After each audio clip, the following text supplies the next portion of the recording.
हम लोग स्टार्ट करते हैं। और आज के सेशन में हम लोग देखेंगे खनिज एवं ऊर्जा संसाधन से संबंधित प्रश्न एवं उत्तर। और इस प्रश्न और उत्तर को हम लोग विस्तारित रूप से देखेंगे, विस्तार से देखने का प्रयास करेंगे, जो कि क्वेश्चंस हैं आपके इससे संबंधित। तो पहला क्वेश्चन है, बिहार में खनिज तेल मिलने की संभावना है। ये कहाँ पे संभावना मिलने की बात की जा रही है? हिमालय क्षेत्र में, दक्षिण बिहार के मैदान में, दक्षिण बिहार के पहाड़ी क्षेत्र में, या फिर गंगा द्रोणी में कही गई है। तो देखिए इसका जो राइट आंसर हो जाएगा आपका गंगा द्रोणी क्या हो जाएगा? राइट आंसर हो जाएगा, यानी कि डी आपका क्या होगा? बिल्कुल ही सही आंसर हो जाएगा। अब जो है इसके हम व्याख्या हम लोग कर लेते हैं।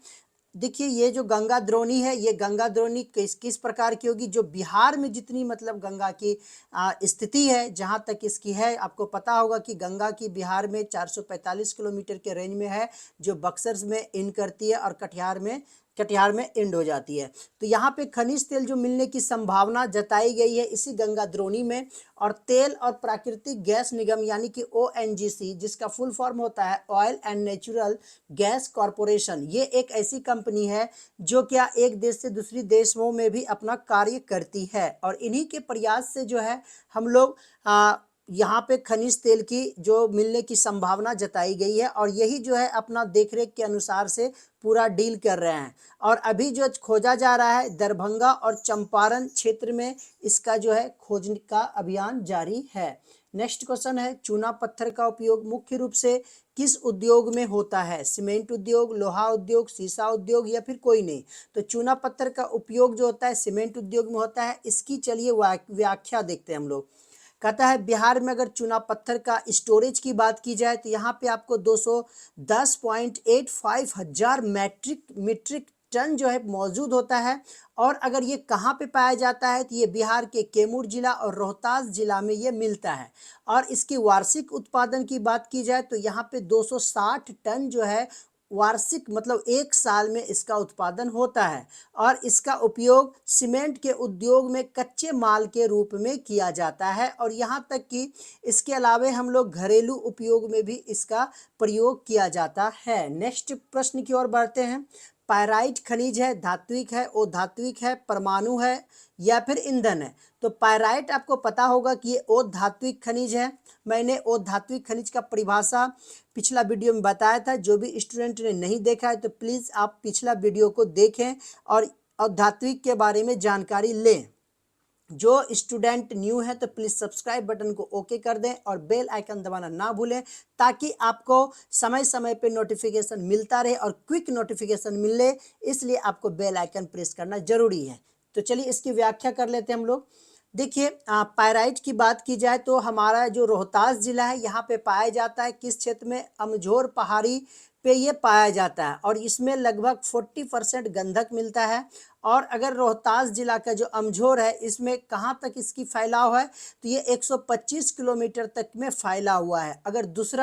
अगर जिला की बात की जाए तो यहाँ पे कैमूर जिला है जहाँ पे आपको पायराइट्स मिल जाता है। और इन दोनों खादान से जो पायराइट जो है सिंदरी उर्वरक उद्योग में ले जाया जाता है। और बिहार में अगर इसकी स्टोरेज की बात की जाए, इन मीन्स की भंडारण की बात की जाए, यहाँ पे 98.79 हजार मीट्रिक टन जो है यहाँ पे भंडारित है। और बिहार में सबसे महत्वपूर्ण खनिज के रूप में उभर के सामने आ रहा है। नेक्स्ट क्वेश्चन की ओर बढ़ते हैं। बिहार के सोना एस्क के प्रति टन शुद्ध सोना प्राप्त होता है। देखिए यहाँ पे सोने की भी है लेकिन काफ़ी कम मात्रा में है इसका। तो राइट आंसर हो जाएगा, देखिए बी हो जाएगा, 0.1 से 0.6 ग्राम। अब इसकी व्याख्या हम लोग कर लेते हैं। देखिए हमारे बिहार में मैंने जैसे ही बताया कि बहुत कम मात्रा में ये है। और ये किस क्षेत्र में है? दक्षिणी बिहार की नदियां जो होती है और नदियों में जो बालू होती है उसी के रेत के साथ ये मिला हुआ रहता है। तो इसमें सोने की मात्रा जो है मात्र 0.1 से लेके 0.6 ग्राम मौजूद है। और अगर इसके भंडार की बात की जाए, स्टोरेज की बात की जाए, तो यहाँ पे 128.88 मीट्रिक टन यहाँ पे मौजूद है। लेकिन बिहार में इसका वाणिज्यिक रूप में उत्पादन नहीं होता है।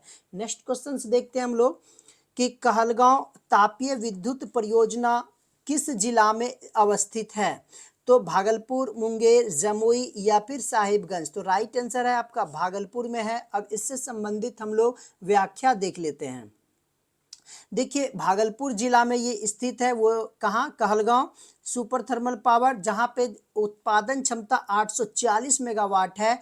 और कहा जाता है कि बिहार की सबसे बड़ी तापीय विद्युत परियोजना है ये, जो कि केंद्र सरकार के किसके द्वारा, एनटीपीसी के द्वारा जो है कि ये कार्य करता है। एनटीपीसी का फुल फॉर्म होता है नेशनल थर्मल पावर कॉरपोरेशन के अधीन ये काम करता है। भविष्य में यहाँ के जो सरकार है और एनटीपीसी के माध्यम से जो है बताया जा रहा है कि यहाँ पे 1500 मेगावाट करने की यहाँ पे मतलब उपाय किया जा रहा है। और इसकी स्थापना जो हुआ था 1979 ईस्वी में हुई थी। यहाँ अगर बात की जाए कि ये संचालित जो होता है तो इसको ऊर्जा कोयले से प्राप्त होता है, और ये कोयला प्राप्त होता है झारखंड से आता है। इसके अलावा भी हमारे बिहार में तापीय विद्युत परियोजनाएं हैं। कहाँ कहाँ है, तो कांटी में है, कांटी है आपका मुजफ्फरपुर में, जहाँ पे 120 मेगावाट की बिजली जो है उत्पन्न की जाती है। बरौनी कहाँ है, तो ये बेगूसराय में है, और बेगूसराय में 145 मेगावाट जो है क्या करती है, विद्युत का उत्पादन किया जाता है। इसके बाद नबीनगर है, ये कहाँ है, तो औरंगाबाद में है। यहाँ पे 1000 मेगावाट उत्पादन की देखिए यहाँ पे प्रस्तावित किया गया है, अभी उत्पादित नहीं हुआ है, लेकिन यहाँ 1000 मेगावाट जो है प्रस्तावित होने की संभावना है। ओके, तो इसके बाद बाढ़ जो कि पटना में यहाँ पे स्टार्ट हो गया, यहाँ पे 200 मेगावाट बिजली उत्पन्न करती है। कहा जाता है कि अगर नबीनगर और ये बाढ़ को मिला के, खास करके अगर नबीनगर स्टार्ट हो जाए तो बिहार में जो है बिजली की समस्या बिल्कुल ही नहीं रहेगी। नेक्स्ट क्वेश्चन की ओर देखते हैं। कांटी तापीय विद्युत परियोजना किस जिला में स्थित है, पूर्णिया में, सिवान में, मुजफ्फरपुर में या फिर पूर्वी चंपारण में है। तो इसका राइट आंसर हो जाएगा मुजफ्फरपुर में, जैसा भी हम लोगों ने व्याख्या पहले 5 नंबर में कर रखा है, इसलिए आप उसे ही कवर करें।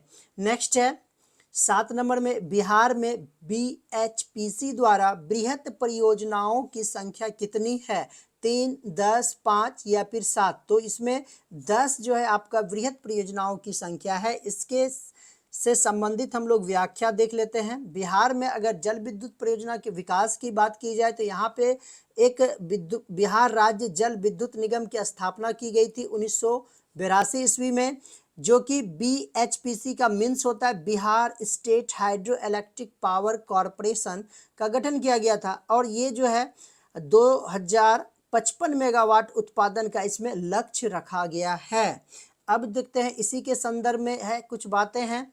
इसके अलावा रोहतास में मिल जाएगा, डेहरी में स्थित पश्चिमी सवन परियोजना है, रोहतास में है, औरंगाबाद में मिलेगा, पश्चिमी चंपारण और सुपौल में। तो जिस प्रकार से यहाँ पे ये संचालित हो रही है, ये 4 प्रमुख परियोजनाएं अभी भी संचालित है। अगर इसके अलावा भी अभी 6 निर्माण जो है अभी निर्माणाधीन है जल विद्युत परियोजनाओं के लिए, और भविष्य में जो है कि ये स्टार्ट भी हो जाएगा। अगर कुल जल विद्युत परियोजनाओं में जो कार्यरत है बिहार में, उसकी अगर बात की जाए परसेंटेज की, तो यहाँ पे आपको कितनी मेगावाट उत्पन्न कर रही है, 44.10 मेगावाट बिजली उत्पन्न होता है। चलिए नेक्स्ट क्वेश्चन देखते हैं हम लोग।